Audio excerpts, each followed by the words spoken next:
Hello, fifth graders. The main focus of this video is on two vocabulary words having to do with multiplication. Those two words are factors and multiples. We're going to look at the difference between factors and multiples, see how they are related to each other, both having to do with multiplication. But before we get there, I thought it would be a nice opportunity to start to talk about the question of what kinds of numbers are there? And I don't know if this is something you've ever considered before, because you have spent most of your time when doing math focused on what are called the whole numbers, 0, 1, 2, 3, 4, 5, 6, 7, and so on. We learn about place value. We learn how to add, subtract, multiply, and divide whole numbers in the lower grades.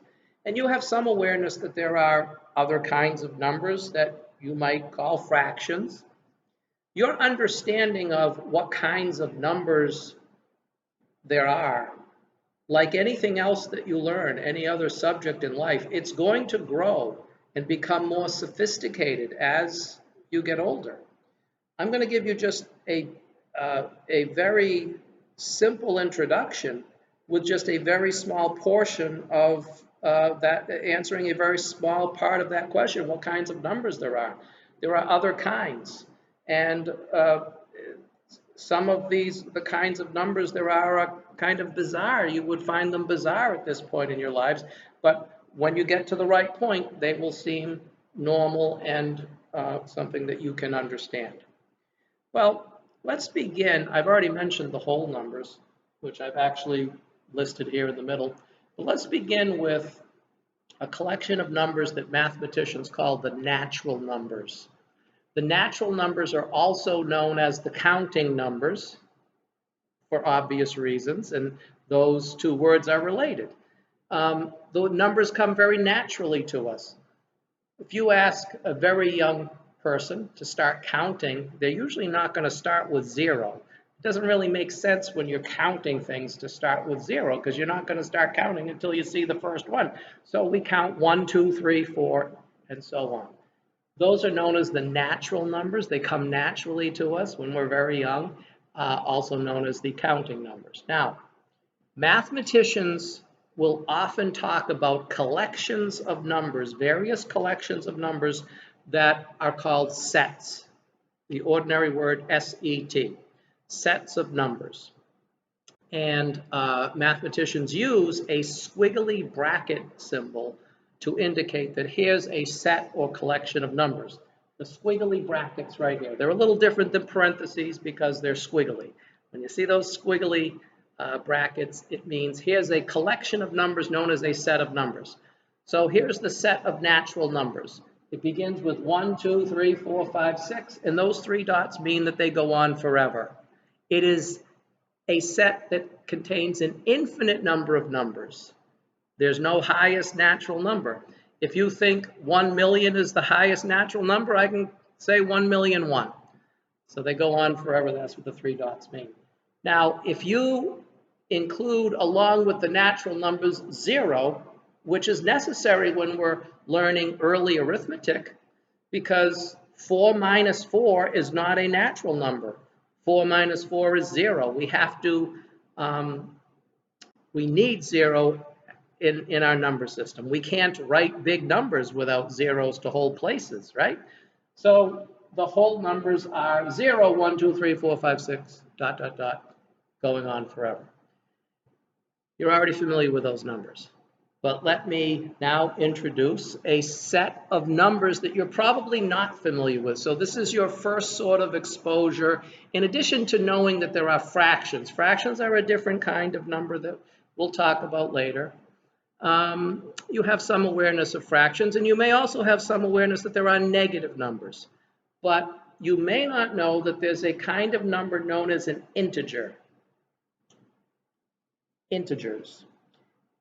In the course of teaching middle school math, grades 5, 6, 7, and 8, I use the word integers dozens, if not hundreds of times every year. A little bit more in 8th, 7th, and 6th, not as much in fifth, but I can introduce you to it now. You're aware that there are negative numbers. A lot of you even know, for example, that 3 minus 7. 3 minus 7 is negative 4. Most kids your age figure that out on their own. I don't have to teach it to them. 7 minus 3 is 4, but 3 minus 7 is negative 4. The negative numbers are to the left of 0. They're less than 0. What they are is the whole numbers together with their opposites. Now, 0 is its own opposite. That's something we'll talk about later. So we have, here are the whole numbers, 0, 1, 2, 3, 4, 5, 6, going on forever to the right. But then you've also got negative 1, which is the opposite of 1, negative 2, which is the opposite of 2, negative and negative 3, negative 4, and so on, going all the way infinitely to the left. Mathematicians indicate the set of natural numbers with a stylized n, an n that's like a block letter, stylized like this, n for natural. Now you might expect the integers to be identified with the letter I, but for historical reasons it isn't. The letter Z is used to indicate the set of integers. And the Z comes from, as I think I looked up recently, the German word for numbers. So there you go. We will talk a little bit about integers in the spring. We will introduce you to the fact that there are numbers that are less than 0. And by the way, on a number line, I'm sure you're familiar with a number line, these integers that I've indicated here appear on the number line in the same order that they are in that set collection. Right? So here's a number line. We could put 0 here, and 1 would be 1 unit to the right of 0, and 2 is 2 units to the right of 0, 3, and so on, going forever. And what is negative 1? Negative 1 is the number to the left of 0, the same distance as 1 is. That's what we mean by its opposite. So there's negative 1, and negative 2 is the same distance from 0 as 2 is. And here's negative 3, which is the same distance from 0 as the 3 is. That's where the integers are. That's how we locate them on a number line. So a little bit of an introduction to what kind of numbers there are, and that question will continue to be asked and answered by you over the course of the rest of your math careers. In mathematics, there are various kinds of math, or branches of mathematics they're called. Some of them you've heard of, some of them you know very well. Others of other branches of math you will encounter as you get older. One branch of math that you are familiar with is arithmetic. You are familiar with the arithmetic of whole numbers, adding, subtracting, multiplying, dividing whole numbers. In 5th grade, and continuing into the upper grades as well, you'll learn about the arithmetic of fractions and the arithmetic of decimals, adding, subtracting, multiplying, dividing fractions and decimals, which are other kinds of numbers. And another branch of mathematics you've heard of and learned about is geometry. Geometry, shapes that we can construct on paper and ask questions about, for example, what is the perimeter of a rectangle? What is the area of a rectangle? Questions that we will ask and answer this year. Geometry is another branch of mathematics. You've probably heard of algebra. We'll do a little bit of algebra this year. More in 6th grade, more in 7th grade, and even more in 8th and through high school. You'll be dealing with algebra a lot. Some of you may be aware that some students in 12th grade or in college take a course in mathematics known as calculus. Calculus is another branch of mathematics. Well, here's a branch of mathematics that we do in elementary school, we do in the middle school. It's a little bit different than arithmetic. It's related to arithmetic maybe, but it's called number theory. Number theory. The good news about number theory is that it just concerns whole numbers. It doesn't concern fractions, and it doesn't concern negative numbers either. So number theory. And here's where those two words come in to the lesson, the words that I really wanted to focus on today. One of those words is factor or factors, and the other is multiple. Factors and multiples as they relate to the whole numbers. Now, there will be many times over the course of middle school when I will give you a definition of something. And just like when you get the definition of a word, you know, there's a bunch of other words that are used to define the word in question. There are math concepts, math vocabulary words and math concepts that we give definitions to. Those definitions are essential because we then build the structure of mathematics on those definitions.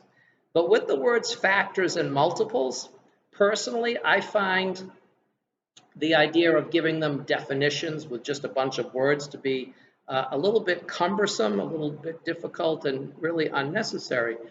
The best way, I think, to define factors and multiples is through examples. And so what I'm going to do is I'm going to choose the number 20. Take the number 20 and then use that to explain to you and to really define these two words, factors and multiples. So let's start with the number 20. What are whole numbers that multiply up to 20? You try to think about them. Try to come up with all of them if you can. Think of some whole numbers, not fractions. This is number theory, just whole numbers. Numbers that multiply to 20. Well, maybe the most obvious one is 1 and 20, right? 1 times 20 is 20. Can you think of two other numbers that multiply to 20? About 2 times 10. 2 times 10 is 20. And there's one other pair. The numbers that multiply to 20 come in pairs, right? The final pair is 4 times 5. There are no other whole numbers that multiply to 20. If you were to say, well, Mr. LeBoeuf, what about 3? Well, there is a number you can multiply 3 by to get 20, but it's not a whole number. And later on, we'll look at that. So 3 is not a number that you can multiply another whole number by to get 20. And by the way, these numbers down here are called the factors of 20. So that's the first word, factors. Factors are numbers that multiply to something higher, numbers that multiply to another number. I guess I could have given that as the definition, but I think it's much better just to see it, right? So how about if we do this? The factors of 20 are, and the factors of any number is what is called finite. Finite means there's a limited number of them. Now there could be a lot, but it's not infinite. The opposite of finite is infinite. For some reason we changed the pronunciation there a little bit. Rather than call it infinite, we call it infinite. The two words are finite and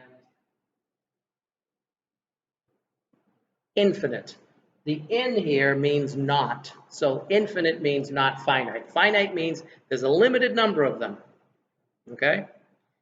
The whole numbers are infinite, right? Those 3 dots indicate the whole numbers go on forever. So that is an infinite set of numbers. But the factors of 20 is finite. There's a limited number of factors of 20. And here they are. This is all of them. 1, 2, 4, 5, 10, and 20. So here's our first of our two vocabulary words. The factors of 20, and they come in pairs, like I said before. Those two pair up. 1 times 20 is 20. 2 times 10 is 20. There's that other pair. And the third and final pair is 4 times 5. So listed from least to greatest, that's the list of the factors of 20. Now, what about the multiples of 20? The multiples of 20 are infinite. You cannot list all of them. We're going to use the 3 dots again. The multiples of 20 are, now I can't list them all, but I'll put are there because when I use the 3 dots, I'm kind of indicating what they all are, even though there are an infinite number of them. The multiples of 20 begin with 20, and that's always true. The multiples of 4 begin with 4. The multiples of 7 begin with 7. The multiples of 20 begin with 20. 20 is the first multiple of 20. Take a guess at what the second multiple of 20 is. It's different than factors. Both of the words factors and multiples are related to multiplication. And by the way, the word multiple looks a lot like multiplication, doesn't it? That's not a coincidence. The word factor doesn't look like multiplication, but clearly factors are related to multiplication. Factors are numbers that multiply to another number. The word multiple is another version of the word multiply. Well, the second multiple of 20 is 40. Now, if you didn't know that, you can probably now figure out what the third multiple of 20 is. The first multiple of 20 is itself. It'll always be that way. The second multiple of 20 is 40. Now you can tell me the third multiple of 20, right? It's 60. And then 80. And then 100. And then 120. And we could go on forever. The multiples of any number are infinite. So let's indicate that this is an infinite list, goes on forever in the same sort of pattern with the 3 dots. Dot, dot, dot. Just like the 3 dots we used for the whole numbers. Now you can look at this 2 ways. You can say that the first multiple of 20 is 20, and to get each other multiple, just add 20 to the number before it. So you add 20 to the 20 and you get 40. You add 20 to the 40 and you get 60. And you add 20 to the 60 and get 80. But I said before, multiples are related to multiplication. Okay? Now it is true, you can add 20 to a multiple of 20 to get the next multiple of 20. But how can you see it in terms of multiplication? Well, the first multiple of 20 is 1 times 20. 1 times 20 is 20. 40 is the second multiple of 20. What's that? 2 times 20. The third multiple of 20 is 60. 3 times 20. 4 times 20. 5 times 20. 6 times 20 is 120. And so on. So that's why it's related to multiplication. So the factors of 20 are 1 and 20, 2 and 10, 4 and 5. You can list them from least to greatest like that. They are numbers, whole numbers that multiply to 20. And the multiples of 20 begin with 20 and just go 20, 40, 60, 80, and so on. 1 times 20, 2 times 20, 3 times 20, and so on. Both related to multiplication, but different concepts. Learn them now, please. Here is a statement that you know to be true. Just now, when we were identifying the factors of 20, one of them was 5, right? 4 times 5 is 20. So 5 is a factor of 20 is a true statement. But watch this. This is cool. 5 is a factor of 20, and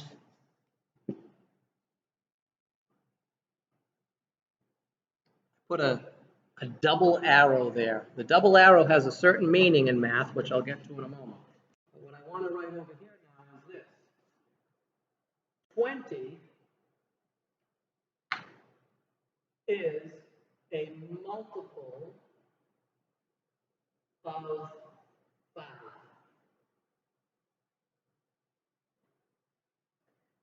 And what I would like you to do, fifth graders, is to convince yourself before we go any further that if this statement is true, then this statement is also true, has to be true.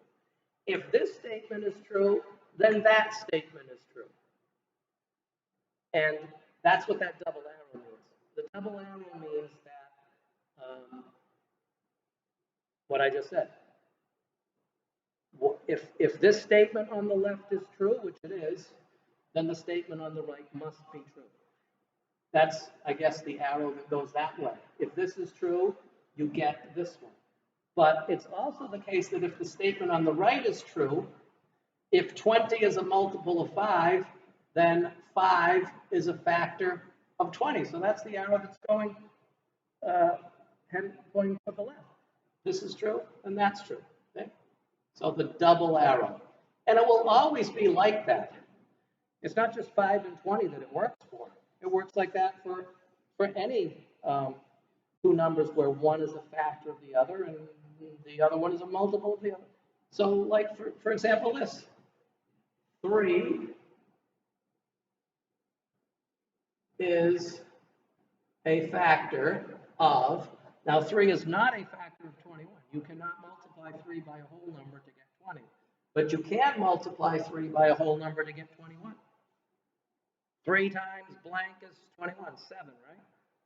So this is a true statement. 3 is a factor of 21. Well, if that's true, it is also automatically true that 21 is a multiple of 3. 21 is a multiple of 3. Let's look at this situation. What are the factors of 21? There are only 4 of them. Only 4 factors of 21. You will always have as factors 1 and the number, right? So let's put a 1 here and a 21 over here. 2 is not a factor of 21, is it? You cannot multiply 2 by a whole number to get 21. And 5 is not a factor of 21. You cannot multiply 5 by a whole number to get 21. But you can multiply 3 and 7 to get 21. So there are all of the factors of 21, finite, a limited finite number of them. Let's now consider what the multiples of 3 are. Okay? I said here that if 3 is a factor of 21, then automatically we know that 21 is a multiple of 3. Well, the multiples of 3. We don't want to look at the multiples of 21 here. We're trying to understand that if 3 is a factor of 21, then 21 is a multiple of 3. So we have to consider the multiples of 3. And what are they?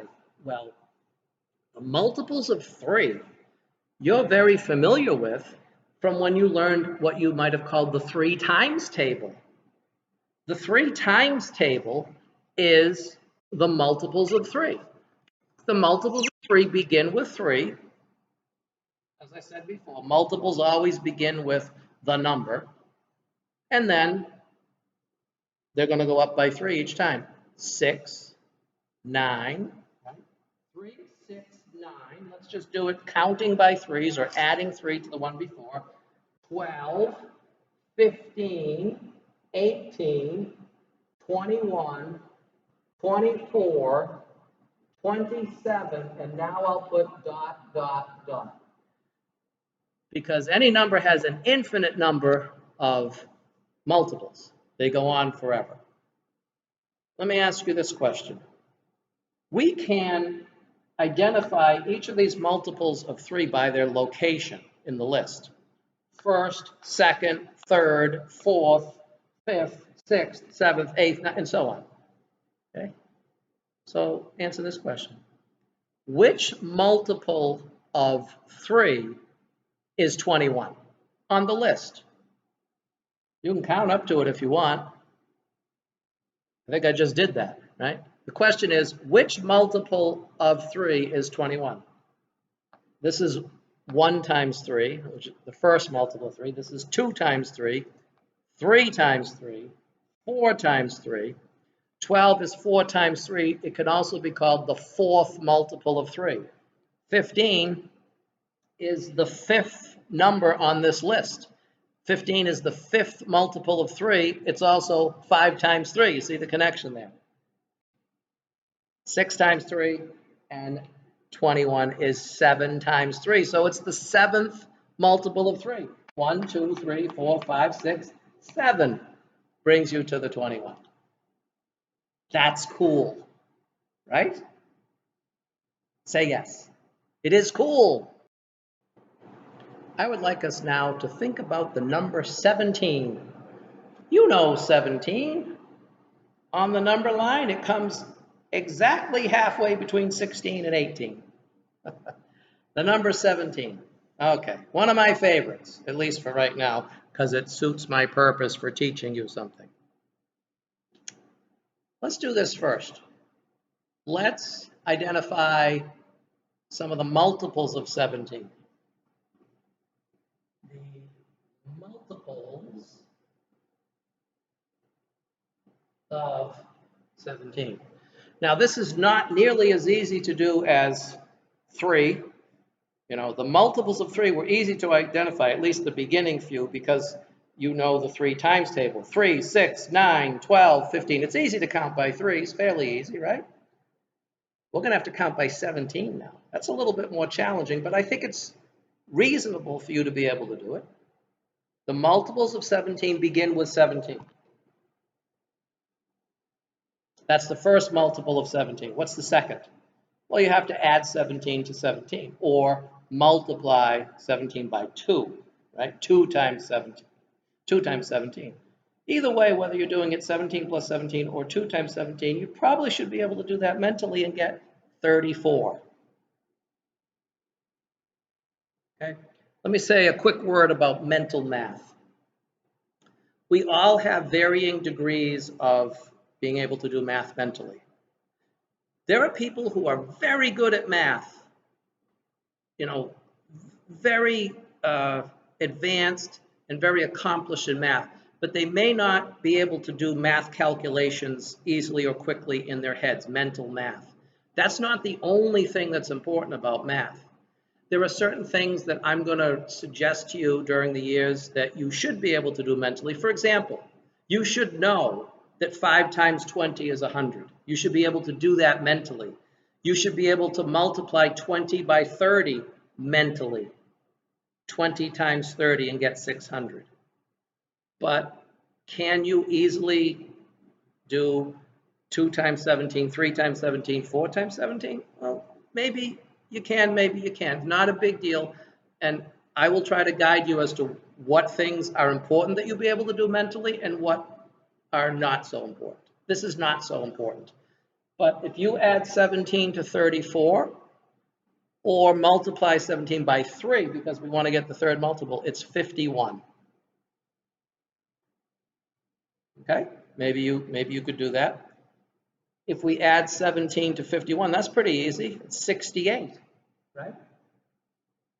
And that's 68, by the way. It's the fourth multiple of 17. So it's 4 times 17. 1 times 17, 2 times 17, 3 times 17, 4 times 17. We'll do one more just for fun. Add 17 to the 68. Can you do that mentally?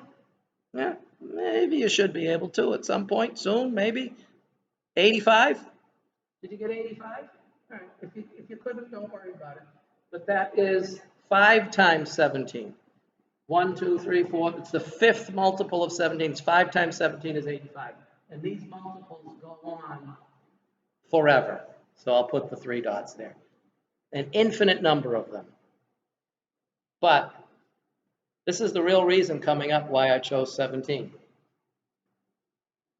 The factors of 17 are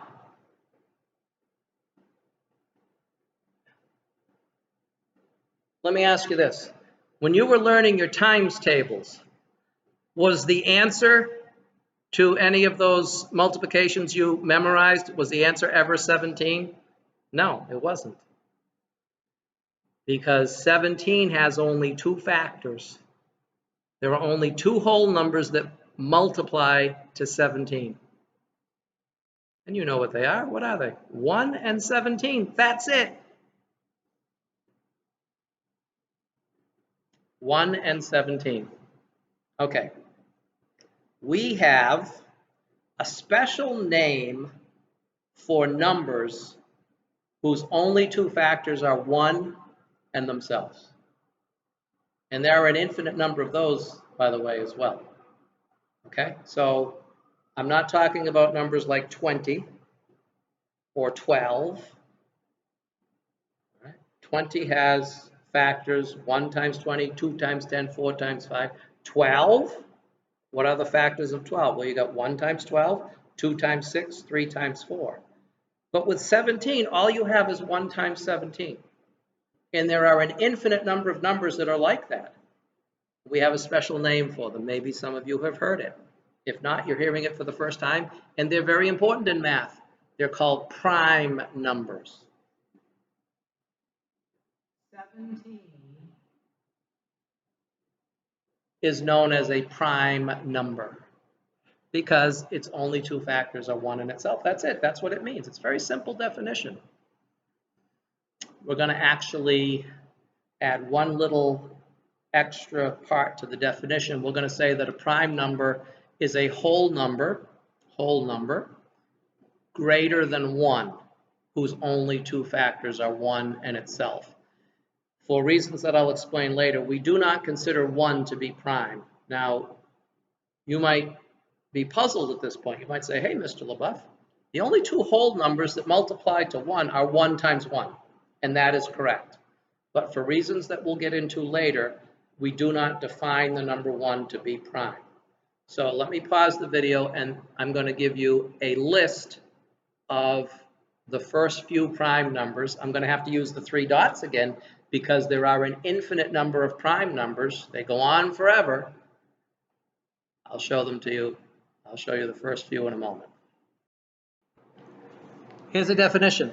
Now, this definition I'm giving to you in words because it's pretty easy to do.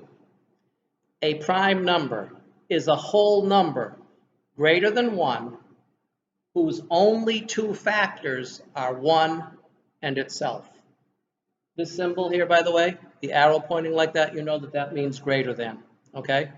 So for reasons that you will learn later, it's not that big of a deal, it's not that mysterious. Even though the only two whole number factors of 1 are 1 times 1, we do not consider 1 to be prime.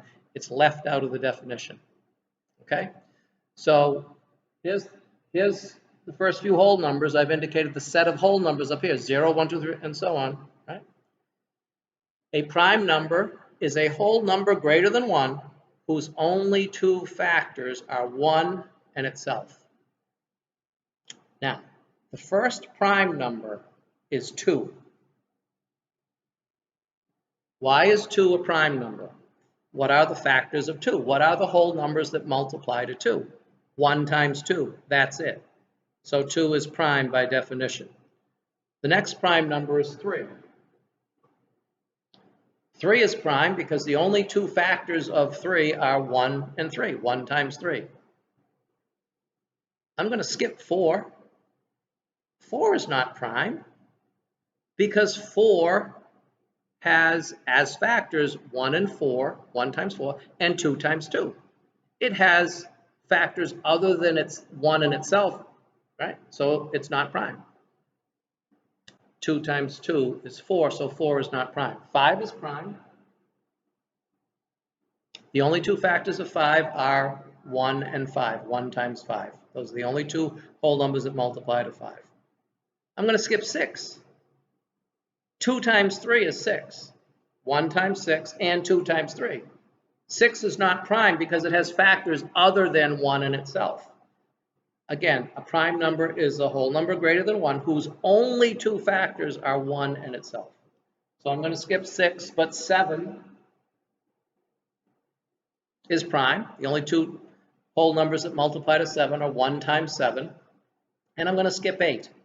Now, you might be onto something right now.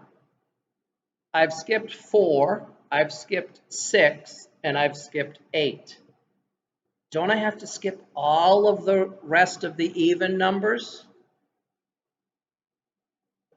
2 is an even number. It's prime because its only two factors are 1 in itself. But all the other even numbers have what as a factor? 2, right? 6 is 2 times 3. 8 is 2 times 4. 10 is 2 times 5. 12 is 2 times 6. 14 is 2 times 7. 16 is 2 times 8. And so on. So none of those even numbers, once we get past the 2, none of those even numbers can be prime. Okay? There's a lot of things about primes that we're not going to talk about now. We'll talk about later. The new 6th graders have learned several other things about primes that will not be in this video, and I'll share them with you when the time is right as well. But let me ask you this next question. The first prime number was 2, and then 3, 5, and 7. 3, 5, and 7 are odds, and all the rest of the primes, once we get past 2, are going to be odd. But does that mean that all of the odd numbers are prime? No. I have to skip 9 here, don't I? Why do I skip 9?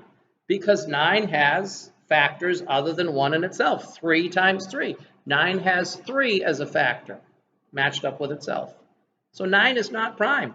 The next prime number after 7 is 11. The only two whole numbers that multiply to 11 are 1 times 11. So 11 is prime. I'm not even going to consider 12. No even number other than 2 is prime, so won't even bother thinking about it. 13, is 13 prime? It is. 13 is the next prime number. And I'm going to actually stop there because in the interest of time, we're about 37 minutes. I think this has been a nice introduction to some important concepts in middle school math. You know, we're gonna take these ideas further. We're gonna do more with factors and multiples. We're gonna talk more about prime numbers. Now, 13 is prime. 14, of course, is not. No even number other than 2 is prime. 15. 15 is not prime, right? Because 3 times 5 is 15. The number 15 has factors other than 1 in itself, so it's not prime. I'll just put, oh, by the way, I said I'd stop at 13. 17. 17 is prime, and so is 19. I'll put 3 dots. Notice that I skipped 15. Here's an important little piece of logic. A little piece of logic. All right. Other than 2, right? 2 is a prime number because it fits the definition. Every prime number other than 2 is odd. And I just talked about why that has to be true, right? Make sure you agree and believe that. Other than 2, all of the prime numbers are odd. But not all odd numbers are prime. Okay? That's an important little piece of logic. Let me give you another example. All cats are mammals. That's a true statement from science, isn't it? But is it true that all mammals are cats? No, it only works one way. Because there are mammals other than cats, like dogs, cows, horses, humans, right? So all cats are mammals, but not all mammals are cats. So all prime numbers other than 2 are odd, but not all odd numbers are prime. For example, 9 is not prime, 15 is not prime, and so on. So I hope you've enjoyed this introduction to number theory. In fifth grade, we're going to do some math from other branches. We'll do more with number theory. We'll talk more about factors, multiples, prime numbers, and so on. That's number theory, which deals with the whole numbers and asks certain questions about the whole numbers. And we will do certainly arithmetic. We will add, subtract, multiply, divide whole numbers, and then also fractions and decimals. We'll even do a little bit of algebra. We will solve simple algebra equations. So there's three branches of math that we will deal with: number theory, arithmetic, and geometry. Algebra, and also geometry. So at least these four, we'll do some work from at least these four kinds or branches of math: arithmetic, number theory, algebra, geometry. In case you're wondering, or maybe a little bit worried, we will not do any calculus in fifth grade. But 7 years from now, when you're a 12th grader, or maybe when you're in college, maybe do some calculus. Don't be intimidated by math. Enjoy the ride. If you do a little bit every day, I try to guide you as to what I think is are the things that you need to learn. You pay close attention, you do the work that is asked of you, and little by little, you're going to add to use a math word, you're going to add to your math knowledge, and it's going to grow a little bit day by day, week by week, year by year. And you'll be amazed at the things that you'll be able to do soon enough and the things that you'll learn. I would like you to, in some ways, think of math the same way that you might think of music, art, stories that you might enjoy, movies that you might enjoy. Math can be appreciated. Math is practical. We use math to answer questions. You know, bridges cannot be built without math. The people who build bridges, like architects and engineers, civil engineers who build bridges, architects who build buildings, they need to do math. They might have computers helping them, but somebody has to program the computers using math. Accountants use math to keep track of the money for businesses, which is very important. Math is very practical. These little devices that we carry around nowadays, computers, this is a little computer, could not have been invented without math. But math, in addition to being practical, is also beautiful. And I'm trying to present the math to you as a consistent story. And, you know, just like any story, you get to know more about the plot and the characters as time goes on. And that's what will happen here. So enjoy the ride.